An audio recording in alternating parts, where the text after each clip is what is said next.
Aksi penipuan dengan cara peretasan akun WhatsApp keluarga menimpa M. Zainuddin, warga Banyuasin yang bekerja di Palembang. Korban kemudian melaporkan kejadian tersebut ke Polrestabes Palembang. Peristiwa terjadi pada Senin 19 Januari 2026 lalu. Saat itu korban yang tengah beristirahat di kos menerima pesan WhatsApp yang tampak dikirim kerabatnya, berisi permintaan pinjaman uang untuk biaya sekolah anak. Tanpa curiga, korban kemudian mentransfer uang ke nomor rekening yang dicantumkan dalam pesan tersebut. Namun setelah transaksi dilakukan, korban baru menyadari telah menjadi korban penipuan. Kecurigaan muncul setelah kerabatnya mengunggah status WhatsApp yang menyatakan ponselnya telah diretas dan meminta agar pesannya mengatasnamakan dirinya diabaikan. Sebelum itu tuh aku curiga, Kak. Yang 5 juta itu, nah sudah habis 5 juta itu aku curiga. Tadi aku telepon lah bibi aku. Pasti apa atau itu bibi aku atau bukan.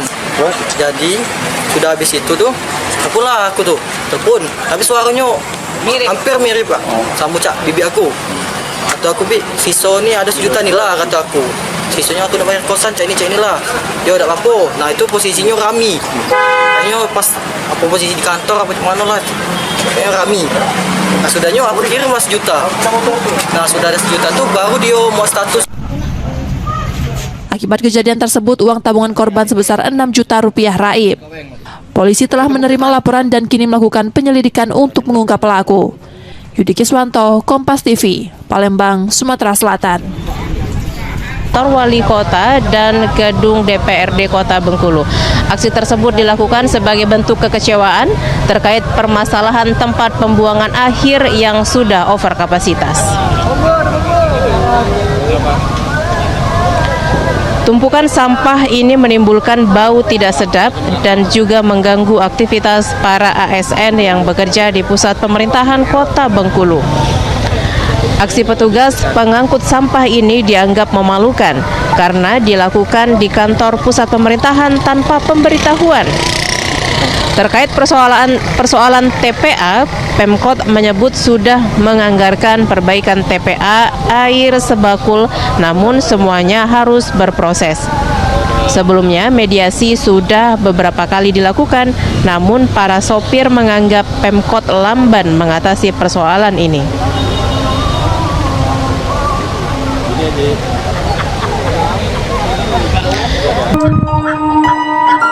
Tewasnya seorang remaja Koto Tebat, warga Kecamatan Air Hangat Timur, Kabupaten Kerinci, Jambi, yang tewas dianiaya saat bersantai dengan 2 rekannya menemui titik terang.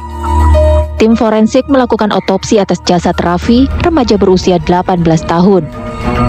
Otopsi dilakukan selama 2 jam di Rumah Sakit Umum Maijen Haji At-Talib, Sungai Penuh. Jasad Raffi diotopsi atas permintaan keluarga karena curiga dengan kondisi kematian korban yang tak wajar.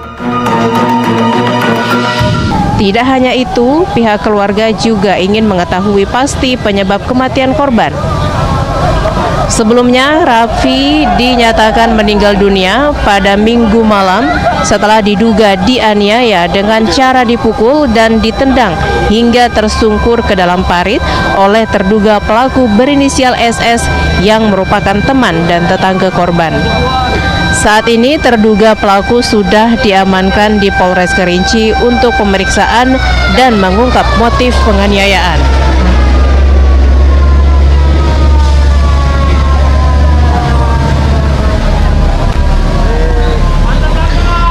Mau kasih aku enggak? Hah?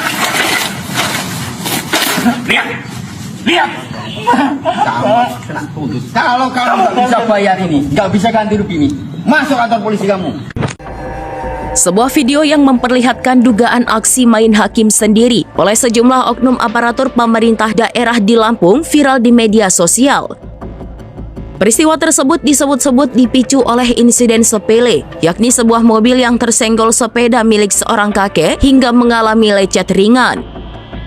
Dalam video yang beredar terlihat seorang kakek mendapat perlakuan tak pantas berupa makian dari beberapa orang yang diduga merupakan oknum Pemda setempat.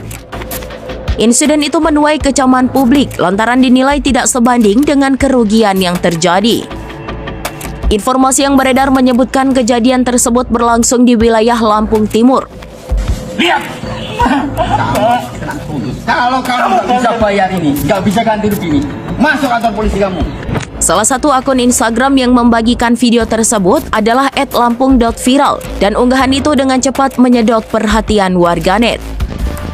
Banyak netizen menyayangkan sikap para oknum yang dinilai arogan dan tidak menunjukkan empati terhadap warga lanjut usia. Warganet juga menilai tindakan memaki dan mempermalukan seorang kakek di ruang publik merupakan bentuk penyalahgunaan wewenang dan tidak mencerminkan sikap aparatur negara. Hingga kini belum ada keterangan resmi dari pihak pemerintah daerah maupun aparat penegak hukum terkait kebenaran lokasi kejadian serta identitas para oknum dalam video tersebut. Namun publik mendesak agar kasus ini segera diusut demi keadilan dan sebagai pembelajaran agar kejadian serupa tidak terulang. Peristiwa ini kembali mengingatkan pentingnya penyelesaian masalah secara hukum dan bermartabat, serta perlunya sikap humanis dari aparatur negara dalam menghadapi masyarakat, terlebih terhadap warga lanjut usia. Ini mahal.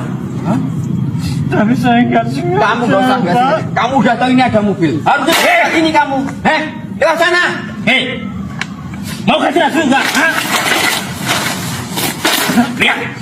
Lihat. Kamu kena tuntut. Kalau kamu nggak bisa bayar ini, nggak bisa ganti rugi ini, masuk kantor polisi kamu.